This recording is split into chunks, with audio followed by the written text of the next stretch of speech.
Bienvenidos a No era un fantasma, era mi ex, el podcast donde el miedo se mezcla con las carcajadas y donde descubrimos que a veces los monstruos no aparecen debajo de la cama, sino que te escriben hola a las 3 de la mañana.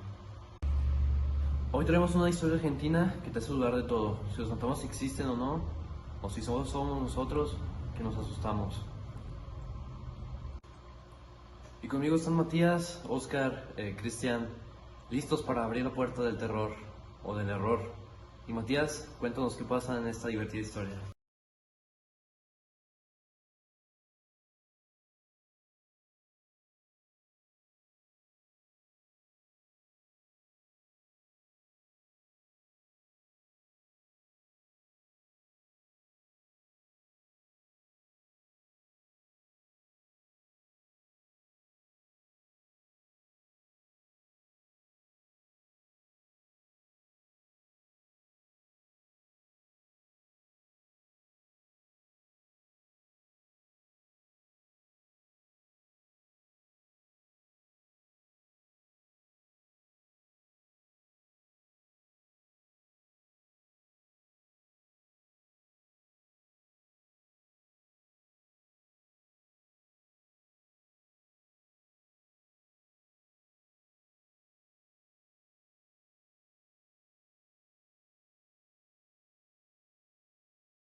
Empieza con tres chicos, la narradora, su hermano Pablo y su amiga llamada Adela.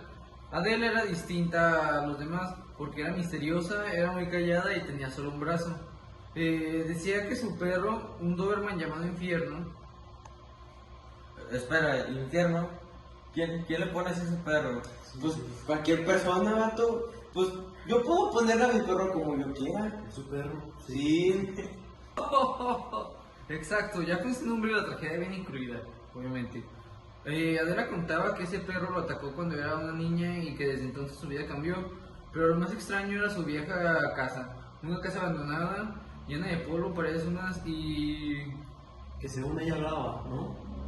Sí, exacto. Ella decía que la casa le contaba cosas, pero nadie le creía. Hasta que un día los tres, Adela, su hermano Pablo y la narradora, deciden entrar. Sí. Exacto. Obvio, porque si una casa te habla, lo lógico es entrar. Exactamente, el instinto de supervivencia. O sea, una casa te empieza a hablar y tú lo primero que dices, pues voy a entrar a ver, ¿por qué me habla? De curiosidad, sí.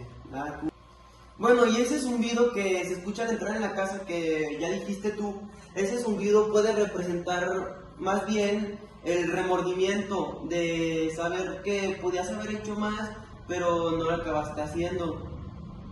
Muy fuerte, sí. Sí, el mío se llama ansiedad y a veces mi mamá cuando me dice que me ponga a recoger mi cuarto.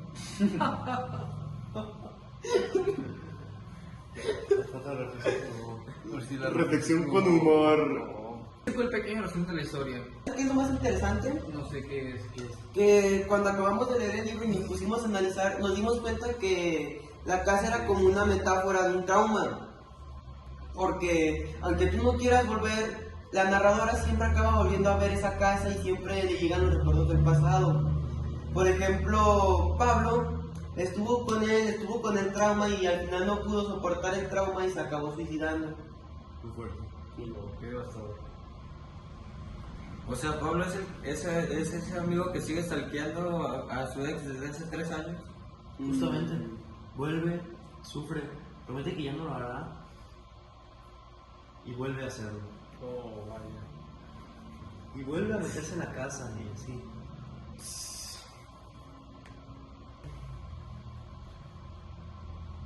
Exactamente, es como cuando sabes que una puerta está cerrada con candado, con cadena, y aún así vuelves a intentar empujarla para que se abra. Nunca se habla, nunca se olvida. A menos que Ok. tengas la llave. Exacto. Sí. Bueno, Yo le digo asco, siguen explorando y de repente Adela se desaparece, misteriosamente. Sí. Pablo se queda traumado, empieza a ir a todos los días a buscar a esa casa y con el tiempo se vuelve loco, se obsesiona y se vuelve loco. O sea, la casa literalmente se la comió. sí, Exacto. ¿Por qué Tinder?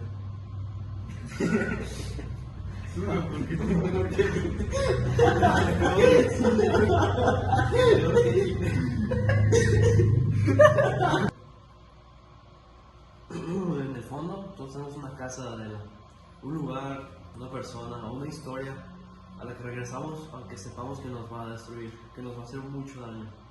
Sí, aunque sepamos que nos va a doler, algo nos jala, nos Va a atrae. volvernos, sí. sí. Yo ese sentimiento la verdad es que lo tengo muy influenciado conmigo. Sí, pero si algo oscuro, húmedo, tétrico, tenebroso te llama, yo la verdad no iría. Yo saldría corriendo, pero para el otro lado.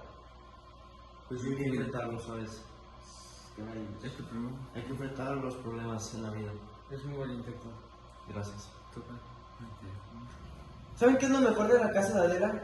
No. Es que nunca te deja un cierre como tal, sino que deja un final abierto. Cosa que te pone a ti a imaginar. Y si le das el significado que por ejemplo tú le dimos del trauma, el remordimiento y todo eso, ese final se expande muchísimo más.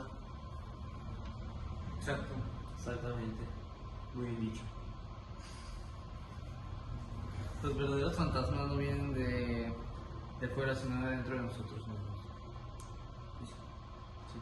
O te mandan un mensaje a las 3 de la mañana diciendo, ¿te acuerdas de mí? Así que, si alguna vez escuchas un zumbido o raro o algo que se mueve en tu casa, no te asustes. Tranquilo, probablemente no es un fantasma.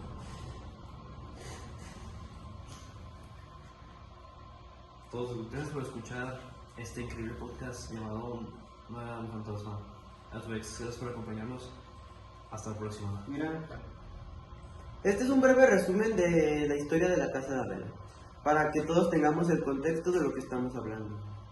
Primero, la historia nos presenta a dos niños, el hijo mayor, que se llama Pablo, y la hija menor, que es la narradora y nunca se nos da el nombre. Entonces, ellos vivían en un barrio bastante pobre, y en ese barrio había una familia rica, que era la familia de la niña llamada Adela. Y ellos principalmente, bueno, al principio se hacen amigos de Adela porque tenía juguetes de los nuevos importados, tenía piscina en su casa y por sus fiestas de cumpleaños. Pero después de eso se hicieron más amigos por el sentimiento de convivir con ella y estar junto a ella. Cosa que a los demás niños no les llamaba la atención. ¿Por qué? Porque Adela tenía un pequeño defecto, que sus papás decían que era de nacimiento, pero ella decía lo contrario. Ella se inventó una historia de que fue un Doberman el que le arrancó el brazo. ¿Cómo que le arrancó el brazo? Sí, ella no tenía el brazo izquierdo, ella ella tenía un muñón, y de hecho tenía hasta un brazo artificial, pero ella no le gustaba ponérselo. ¿Por qué no le gustaba ponérselo? Porque le gustaba ver a la gente que le diera asco su brazo. Y eso podría ser bastante extraño, pero pues así era ella. No le incomodaba, sino que le gustaba humillar a las demás personas con su muñón, porque si veía tu cara disgustada, en la historia se nos dice explícitamente que ella era capaz de ponerte el muñón en la cara. Entonces, estos tres se hacen amigos y empiezan a juntarse todas las tardes. Algunos días en la calle, otros días en la casa de Adela. Hasta que un día los dos hermanos venían del súper con su mamá y su mamá se queda mirando una casa abandonada.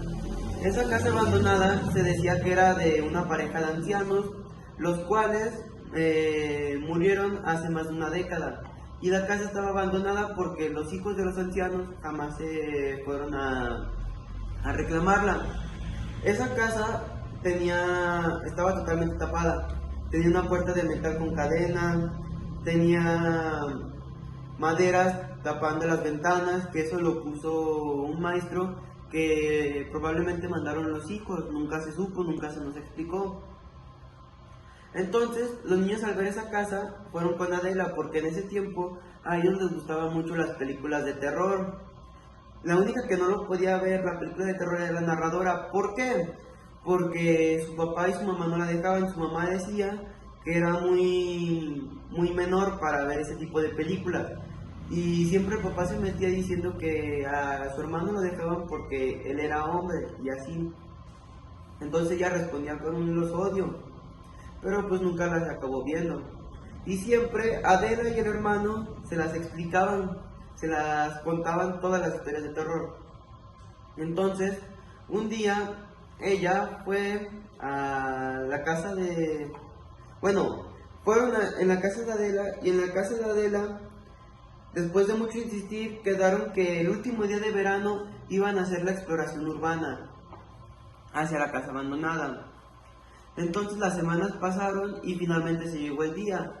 Pablo agarró una mochila de herramientas para poder ir a abrir la casa. Se escabulleron por todo el barrio en la tarde y fueron a la casa. Entonces ahí cortaron la cadena de la puerta y se metieron. Al meterse se dieron cuenta que la casa estaba extrañamente bien conservada. Tenía hasta unas partes con luz, aunque la mayor parte estaba oscura. Cuando eso pasó, se metieron y llevaban solamente una linterna. Entonces Adela dijo que si la casa no les estaba contando historias, que si no le hablaban. Y ellos, extrañados, dijeron que no, porque Adela era una niña muy rara y pensaron que se lo estaba inventando. Entonces, al seguir en la casa, después de un rato, Adela se les adelanta a los dos hermanos y se va a un rincón. Entonces, al llegar a ese rincón, se dieron cuenta que en repisas había uñas y dientes humanos, pero estaban podridos. Entonces, vieron a Adela meterse una puerta, una extraña puerta.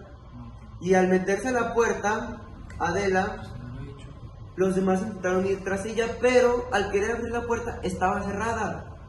Como que algo de adentro la cerró y ellos no podían. En ese momento ellos decidieron salir por ayuda. Y cuando salieron por ayuda, estaban en el jardín con las herramientas tiradas y misteriosamente la puerta de enfrente que habían abierto rompiendo la cadena se cerró sola. Entonces la narradora cuenta que ella se puso a llorar y después de un rato vinieron sus padres, los padres de Adela y la policía. Entonces la policía se metió y ellos, intentando pues buscar a Adela, destruyeron toda la casa. Y al entrar en la casa, después de abrir nuevamente la puerta de metal, se dieron cuenta que la casa no estaba por dentro bien conservada, no como ellos la habían visto, sino que no tenía ni una sola habitación bien definida, tenía todas las paredes redumbadas y todo, y cosa que a los niños se les hizo extraño, porque ellos vieron cuando se metieron que estaba totalmente conservada. Entonces, después de mucho tiempo, la gente fue y grafitó en una parte en la fachada de la casa: aquí vive Adela, cuidado. Y todo el mundo sabía que tenían razón. Pero el hermano, al no aguantar con el trauma de que nunca encontraron a Adela, se acabó suicidando. Y la narradora cuenta que hasta el día de hoy sigue pensando en ese suceso y que siempre que ve esa casa le entra miedo, y que ya nunca jamás en su vida ha podido ver una película de terror, porque la vez que las ve, aunque sea un pequeño flashback o corto tiempo de película de terror, tiene que tomar pastillas para dormir sin pesadillas. Y ese fue el resumen del cuento de la casa de Adela.